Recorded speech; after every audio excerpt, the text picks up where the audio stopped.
Hi hello ഭാനുക്കുട്ടി ലോകത്തിലേക്ക് എല്ലാവർക്കും സ്വാഗതം. ഇന്ന് ശ്രീകൃഷ്ണ ജയന്തിയാണ്. നമ്മുടെ ഭാനുക്കുട്ടനെ ഒന്ന് കൃഷ്ണനായിട്ട് ഒരുക്കണ്ടേ.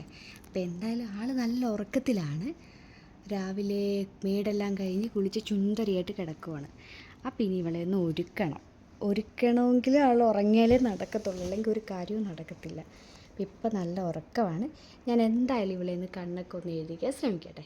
അങ്ങനെ കണ്ണെല്ലാം എഴുതിച്ച് സുന്ദരിക്കുട്ടിയാക്കി ആളെ ഒന്ന് സെറ്റാക്കി നിർത്തി. ഈ കണ്ണെഴുതിയതും ഈ പൊട്ട് തൊട്ടതും ഈ ഒരുക്കിയതൊന്നും ആൾ അറിഞ്ഞിട്ടില്ല. വളരെ സിമ്പിളായിട്ടുള്ളൊരു കൃഷ്ണനാണ് എനിക്ക് കിട്ടിയത്. കാര്യം ചെറിയ രീതിയിലുള്ള ഒരുക്കമൊക്കെ നടത്തിയുള്ളൂ. പിന്നെ ഞാൻ ഓർത്ത് വലിയ രീതിയിലൊന്നും ഒരുക്കിയിട്ട് കാര്യമില്ല, എല്ലാം വലിച്ചു പറിച്ച് കളയും. അപ്പോൾ അതിനെക്കാട്ടും നല്ല വളരെ സിമ്പിൾ.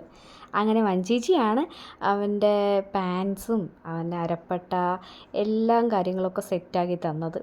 പിന്നെ ചെറിയൊരു ഓടക്കുഴൽ നമുക്ക് കിട്ടിയായിരുന്നു, അതുകൊണ്ടൊക്കെ അഡ്ജസ്റ്റ് ചെയ്തു. അങ്ങനെ നമ്മുടെ കുഞ്ഞുങ്ങളുടെ ചെറിയൊരു റാലി ഉണ്ടായിരുന്നു.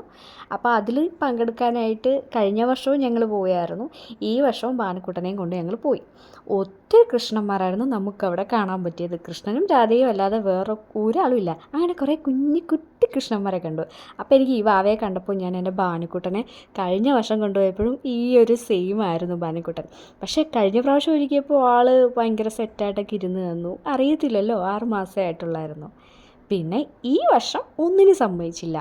ഇവിടുന്ന് ഇറങ്ങിയപ്പോൾ സാധനങ്ങളെല്ലാം ഞാൻ ബാഗിലാക്കി. കാര്യം ഇടാനൊന്നും സമ്മതിക്കുന്നില്ലായിരുന്നു. ലാസ്റ്റ് ഈ ചെണ്ടയുടെയൊക്കെ കൊട്ടൊക്കെ കേട്ടപ്പോൾ ആളങ്ങ് അതിൽ ശ്രദ്ധയായി. ആ ടൈം കൊണ്ട് ഞങ്ങൾ മാലയും മേൽമുണ്ടും അരപ്പട്ടയും കാര്യങ്ങളൊക്കെ വീണ്ടും ഒന്നും കൂടെ സെറ്റ് ചെയ്ത് വെച്ചു. കഴിഞ്ഞ പ്രാവശ്യത്തെക്കാളും ഈ പ്രാവശ്യം കുറച്ചും കൂടെ ആളുകൾ നമുക്ക് ഇതിൽ പങ്കെടുത്തിട്ടുണ്ടെന്നാണ് എനിക്കൊരു തോന്നുന്നത്. കാര്യം ഒത്തിരി പിള്ളേരുണ്ടായിരുന്നു കൃഷ്ണനും രാധയായിട്ട്. അങ്ങനെ എന്താ പറയുക, നല്ല രസമായിരുന്നു കാണാൻ കുട്ടികളെല്ലാം ഇങ്ങനെ ഒരുങ്ങി നിൽക്കുന്നതൊക്കെ. പിന്നെ ഭാനുക്കുട്ടനെ വല്യച്ഛനാണ് എടുത്തുകൊണ്ടൊക്കെ നടന്നത്. കുറേ നേരം വല്യച്ഛൻ തന്നെ ഇങ്ങനെ എടുത്തുകൊണ്ട് നടന്നു. അത്യാവശ്യം നടക്കാനുണ്ടായിരുന്നു കേട്ടോ. പക്ഷെ ആ നടപ്പ് നമ്മൾ അറിഞ്ഞില്ലെന്ന് വേണം പറയാൻ. കാര്യം നല്ല രസമാണ്. കുട്ടികൃഷ്ണന്മാരും രാധന്മാരും കയ്യും കോർത്ത് നടക്കുന്നതൊക്കെ കാണാൻ രസമായിരുന്നു. പിന്നെ നമുക്ക് ഭാനുക്കുട്ടനെ കുറച്ച് കൂട്ടുകാരെയൊക്കെ കിട്ടിയായിരുന്നു കേട്ടോ. ഇതൊരു കൃഷ്ണനും രാധയുമാണ്. ഈ കൂട്ടത്തിൽ ആളെ നിർത്തി കുറച്ച് ഫോട്ടോയൊക്കെ എടുക്കാമെന്ന് കരുതിയപ്പോൾ ആൾ നിന്നൊന്നുമില്ല. പിന്നെ ആൾ മേളിൽ കയറി. പിന്നെയാണ് നമ്മൾ ഈ ഒരു കുഞ്ഞു കൃഷ്ണനെ കണ്ടത്. ഭാനുക്കുട്ടനെ അവിടെ കിട്ടിയ ഒരു കൂട്ടുകാരനാണ്. പുള്ളിയുടെ പേരൊന്നും എനിക്കറിയില്ല. അവർ തമ്മിൽ ഭയങ്കരമായിട്ട് കൂട്ടായിട്ട് കുറേ ബിസ്ക്കറ്റ് അവൻ്റെ കയ്യിരിപ്പുണ്ടായിരുന്നു. അതെല്ലാം നമ്മുടെ ഭാനുക്കുട്ടൻ്റെ വായിലോട്ട് വെച്ചിട്ടുണ്ട്. ഒരു രക്ഷയില്ലാത്ത രീതിയിലുള്ള സ്നേഹമായിരുന്നു അവന്. അവൻ എന്തായാലും അടിപൊളിയായിരുന്നു കേട്ടോ. എനിക്ക് അവനെ ഒത്തിരി ഇഷ്ടമായി. അവിടെ എന്താ പറയുക, ഫുൾ എനർജി ആയിരുന്നു അവൻ. അവനെനിക്ക് പേരൊന്നും ചോദിക്കാൻ പറ്റിയില്ല കുഞ്ഞിൻ്റെ, പക്ഷേ എന്തായാലും അടിപൊളിയായിരുന്നു. അങ്ങനെ ഏകദേശം നമ്മൾ അമ്പലത്തിലോട്ട് എത്താറായിട്ടുണ്ട്. പിന്നെ ഞങ്ങളുടെ സ്വന്തം ചക്കിക്കുട്ടി ഈ വർഷം കൃഷ്ണനായിരുന്നു. എല്ലാ വർഷവും ആകുന്നുണ്ട്. അപ്പോൾ ഈ വർഷം കുറച്ച് ക്യൂട്ടായിട്ടുണ്ടായിരുന്നു ചക്കിക്കുട്ടൻ. വീഡിയോ എടുക്കണം കണ്ടപ്പോൾ തന്നെ ആൾ ഓടിക്കളഞ്ഞു. പിന്നെ നമ്മുടെ ഭാനുക്കുട്ടനായിട്ട് ചെറിയ കുട്ടി കൃഷ്ണനായിട്ട് ചക്കിക്കുട്ടൻ കുറേ നേരം നടന്നു. ഒരു 7 മണിയൊക്കെ ആകാറായപ്പോൾ നമ്മൾ എല്ലാവരും അമ്പലത്തിലോട്ട് എത്താറായിട്ടുണ്ടായിരുന്നു. അമ്പലത്തിൽ എത്തുന്നതിന് മുന്നോടിയായിട്ട് ചെറിയൊരു അവിടെ ഉറിയടി അങ്ങനെയുള്ള കാര്യങ്ങളൊക്കെ ഉണ്ടായിരുന്നു. അതെല്ലാം കണ്ടു. പിന്നെ അമ്മൻകുടം തുള്ളൽ അങ്ങനെയൊക്കെയുള്ള കാര്യങ്ങളെല്ലാം ഉണ്ടായിരുന്നു. അത് കുറേ കണ്ട് ഞങ്ങൾ. പിന്നെ എന്താ പറയുക, എല്ലാവരും ഭയങ്കര ഹാപ്പി ആയിരുന്നു. ഇന്നലെ വളരെ സന്തോഷമായിട്ട് തന്നെ ആ ഒരു റാലിയിൽ പങ്കെടുക്കാൻ ഞങ്ങൾക്ക് പറ്റി. കുറച്ച് കഴിഞ്ഞപ്പോൾ നമ്മുടെ കൃഷ്ണന് സ്വാഭാവികമായിട്ട് ചെറിയ പിരിമുറുക്കമൊക്കെ തുടങ്ങി.